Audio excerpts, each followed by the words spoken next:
अचानक एक बड़ी अजीब सी खबर हमको कल मिली। और वो कल खबर थी कि मुख्यमंत्री जो रह चुके हैं उत्तराखंड के पहले, श्री त्रिवेंद्र सिंह रावत जी, वो गए केदारनाथ। तो केदारनाथ में ना उनको काले झंडे दिखा करके दर्शन नहीं करने दिए, धाम के अंदर नहीं घुसना दिया और वापस भेज दिया। तो मैं इस चीज़ में आपसे शेयर करना चाहता हूँ कि क्योंकि मैं केदारनाथ में रहा हूँ पुनर्निर्माण के समय, क्योंकि गंगोत्री धाम में हमारे जो स्वामी जी होते थे, स्वामी सुंदरानंद जी, उनका एक आश्रम है। क्योंकि यमुनोत्री में जब भी जाता हूँ तो वहाँ के तीर्थ पुरोहित बड़े अच्छे तरीके से मेरे को वहाँ की पुरानी जो पौराणिक जो तरतीब है वो समझाते थे। बद्रीनाथ, क्योंकि मैं गढ़वाल राइफल से हूँ और गढ़वाल राइफल का जो बैटल क्राई है, बोल बद्री विशाल लाल की जय, तो हमें ना कंपलसरी उस देवता के पास जा कर के अच्छी चीज़ें सीखने का मौका मिलता है। आज एक देवस्थानम बोर्ड सरकार ने बनाया, तो मैं वही देख रहा हूँ कि कितने पुराने समय से इन 4 धामों में लोग आते थे, यात्री आते थे अपनी धार्मिक भावना के साथ में। उनको पूजा कराते थे मंदिरों में तीर्थ पुरोहित, पंडा समाज, और चारों मंदिरों में अलग अलग परिस्थितियाँ होती थी, अलग अलग प्रकार से पूजा कराने के। ये पुराने समय से चल रहा है, बहुत पहले से। पहले क्या होता था, जब यात्री आते थे, तीर्थ यात्री, तो सड़कें नहीं होती थी, रास्ते में रहने की जगह नहीं थी, बीच में खाने की व्यवस्था नहीं होती थी। तो तीर्थ पुरोहित इन मंदिरों से नीचे आते थे पहाड़ों से, और हरिद्वार और भी जाके जो प्लेन के इलाके हैं वहाँ से अपने जजमानों को लेकर के जाते थे ऊपर दर्शन कराने। रास्ते में बीच में चट्टियाँ बनाते थे ताकि जानवरों से भी बचाव हो, उनको खाने की व्यवस्था करते थे। कोई बीमार हो रहा तो थोड़ी बहुत औषधियाँ लेके जाते थे, कपड़े लेकर के जाते थे। फिर दर्शन कराए उन्होंने अपने जो उनके जजमान हैं, और जजमानों से वहाँ पे दक्षिणा भी नहीं ली जाती थी। जब शीतकाल में ये यात्रा बंद हो जाती थी, उस समय फिर तीर्थ पुरोहित भ्रमण में उन इलाकों में जाते थे जहाँ के उनके जजमान होते हैं, और वहाँ पे जाकर के उनके घरों में रहते थे। उनको कुछ दक्षिणा भी मिलती थी, और एक बड़ा अच्छा एक तरतीब बन रखी थी। तीर्थ पुरोहित, जजमान और भगवान की आपस में कोऑर्डिनेशन का जो तरीका बनाया गया था, इसी के साथ में जुड़ती थी। तब भी पहाड़ों में रोज़गार की जो सुविधाएं थी, छोटे छोटे होटल होते थे, छोटे छोटे बीच में दुकानें होती थी, वो भी यात्राओं पे निर्भर करती थी। धीरे धीरे करके सिस्टम बढ़ता गया, सुविधाएं बढ़ती गई। अब सब कुछ अगर अच्छे तरीके से चल रहा है तो शायद क्यों ज़रूरत पड़ी पहले तो ये देवस्थानम बोर्ड बनाने की, जो सोच सरकार लेकर के आई, बीजेपी सरकार त्रिवेंद्र सिंह रावत जी के जब वो कार्यकाल में।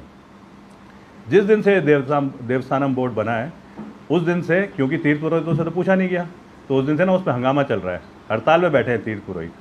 अब तीर्थ पुरोहित अगर हड़ताल में बैठे हैं मंदिरों में, और सरकार उनको सुनने को तैयार ही नहीं है, मतलब ये धर्मस्थल है, सरकार वहाँ पे कोई चीज़ बिल्कुल अपने फैसले से बदली करने को तैयार नहीं है, तो तीर्थ पुरोहित 1 साल के बाद में उस स्टेज में आए कि उन्होंने खून से चिट्ठी लिख के, अपने खून से चिट्ठी लिख करके प्रधानमंत्री जी को भेजी। तब भी किसी की समझ में नहीं आया।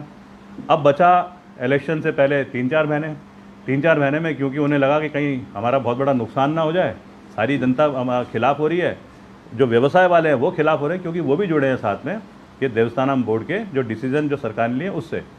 तो इन्होंने जो नए मुख्यमंत्री बने श्री पुष्कर सिंह धामी जी, उन्होंने तीर्थ पुरोहितों से बात करी और उन्हें बोला कि हम एक कमेटी बनाएंगे, और वो कमेटी फैसले बदलेगी और वो वाले फैसले लेके आएगी जो तीर्थ पुरोहितों के विचार को समर्थन देगी। 30 अक्टूबर की डेट दी कि 30 अक्टूबर तक हम लोग ये कमेटी का फैसला, निर्णय आपके सामने लेकर के आएंगे। अब सबको पता है कि पहाड़ों में जो अभी हमारी 4 धाम यात्रा है, बद्रीनाथ को छोड़ करके 5 और 6 नवंबर को सारे कपाट बंद हो रहे हैं। तो मंशा देखो सरकार की, एक बार कपाट बंद हो गए तो उसके बाद में क्या होगा, यात्रा तो बंद हो जाती है, फिर वह यात्रा होती है खाली उन गाँवों में जहाँ पे कि देवता या देवी की डोली नीचे आती है। यात्रा बंद हो गई और उसके बाद में किसी को पता नहीं चलेगा, तो देवस्थानम बोर्ड की जो इन्होंने कमेटी बना रखी है उस कागज़ को, फाइल को ठंडे बस्ते में डाल देंगे इलेक्शन तक, ताकि इलेक्शन में मुद्दा ना बन सके। अब ऐसी स्थिति में जब ये स्टेज आ गया था और अचानक प्रधानमंत्री जी आ रहे हैं 5 नवंबर को केदारनाथ में, कुछ शिलान्यास भी कर रहे हैं, और उनकी भावना भी है, वो आते ही हैं केदारनाथ में हमेशा। तो सरकार को कहीं लगा होगा कहीं गड़बड़ी ना हो जाए, तो इन्होंने फिर अपने मंत्रियों को बोला कि तुम जा कर के देखो। तो मंत्रियों ने अपनी सेटिंग करने के लिए कि मैं जा कर के ठीक करता हूँ, ऊपर जाने का मूवमेंट शुरू करा। तीर्थ पुरोहितों को समझ में आ गया कि हमारे साथ तो गेम खेला जा रहा है।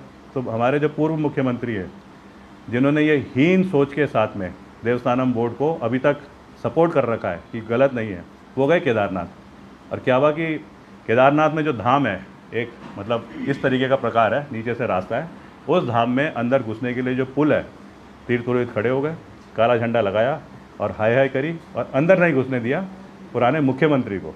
तो त्रिवेंद्र सिंह रावत जी वहाँ पे भी मेरे ख्याल से अगर बोल देते ना तीर्थ पुरोहितों को कि शायद हमसे गलती हो गई, तो तीर्थ पुरोहित तो इतने दिलदार भी हैं कि वहीं क्षमा कर देते और चीज़ें ख़राब नहीं होती। पुराना मुख्यमंत्री एक ओहदा होता है, उसको केदारनाथ जैसी जगह से, जहाँ पे कि शिव का सबसे बड़ा मंदिर है, ये पूरा उत्तराखंड में ही शिव का इतना बड़ा निवास है, उसके उस जगह से वापस भेज दिया गया। मेरे को लगता है कि पता नहीं ये किस मंदिर में कभी जा भी पाएंगे क्या। उसके बाद वहाँ पे गए अपने मदन कौशिक जी और धन सिंह रावत जी, ये भी कुछ मंशा से गए होंगे कि चलो हम कर लेंगे तीर्थ पुरोहितों को खुश। तीर्थ पुरोहितों ने देखा नहीं इनको, तो ये मंदिर में चले गए। जब मंदिर से बाहर आए तो इनको भी घेर लिया गया, 2 घंटे तक बिठा के रखा, फिर उसके बाद में इनको ही वापस भेज दिया। देवस्थानम बोर्ड इतनी स्थिति में आ गया है कि धर्म स्थलों पे अगर ये वाली कार्रवाई हो रही है, तो मेरे को लगता है आज भी सरकार जाकर के तीर्थ पुरोहितों को सॉरी बोल देगी, तो ये सब के सब एकदम से बातों को मानेंगे और देवस्थानम बोर्ड को एकदम से भंग करने की जो सरकार की जो प्रोसेस है उसमें सपोर्ट करेंगे। लेकिन सरकार क्या कर रही है, शांत बैठी हुई है। अब 5 तारीख को प्रधानमंत्री जी आ रहे हैं, हमारा निवेदन है प्रधानमंत्री जी से कि वो ज़रूर देवस्थानम बोर्ड को भंग करने के लिए इस सरकार को बुद्धि दें। प्रधानमंत्री जी वैसे भी शिव के भक्त हैं, उनका वो पहले काफ़ी समय केदारनाथ में खुद रहे हैं, मैंने उनको खुद देखा है वहाँ पे। जब पहली बार वो आए थे, जब उन्होंने बोला था कि मैं बाबा का बेटा हूँ, और वाकई में उनकी बहुत सारी भावना इस जगह जुड़ी है। शायद वो ज़रूर हमारी सरकार को, इस उत्तराखंड सरकार को बोलेंगे कि